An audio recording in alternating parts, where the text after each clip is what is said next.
Hey, meisje. Hey, Oh. jongens. Hoe is het? Goed, met jij? Is lekker in rijden. Moet ik hem nog? Een stukje rijden. Ja, welke kant op? Dat is hartstikke maar. Die kant op? Ja, is goed. Oké. Nou, kom op dan.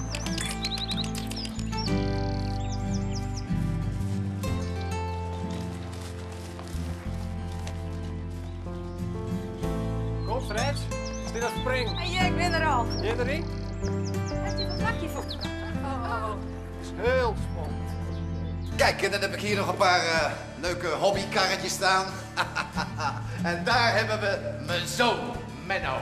Die heeft grootse plannen. Ja, ik wel, pa. En hier drinken we af en toe een bakje koffie.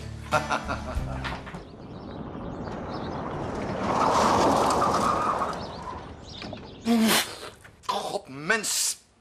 Weet je nou na 25 jaar nog niet dat ik geen suiker wil?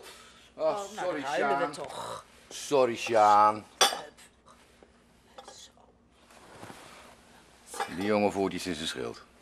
Ja, van wie zou die dat nou hebben? Het is hem compleet in zijn bol geslagen. Weet je hoe hij dit machtige bedrijf noemt? Een smurfenbedrijfje. Oh, spannen jullie misschien weer samen? Hè? Dan wil ik het wel even weten, hè? Ik vertrouw hem voor geen cent. Wie vertrouw je voor recent? Zo, smurf. Nou, wie? Ach, man, je kent je vader toch? Je kan beter vragen. Wie wel? Menno Prins? Yes. Yes, this is Mr. Prince. Thank you for calling. Mr. Prince. Nou, wat zei ik je? Meneer wil in het buitenland gaan rijden. God, daar is hij nog lang niet aan toe. Ik wist het, ik wist het. En jij zorgt maar dat je hem tegenhoudt voordat hij alles gaat afbreken wat ik met mijn blote handjes heb opgebouwd. Anders gaat het helemaal fout met mijn goede naam. En met jouw portemonnee.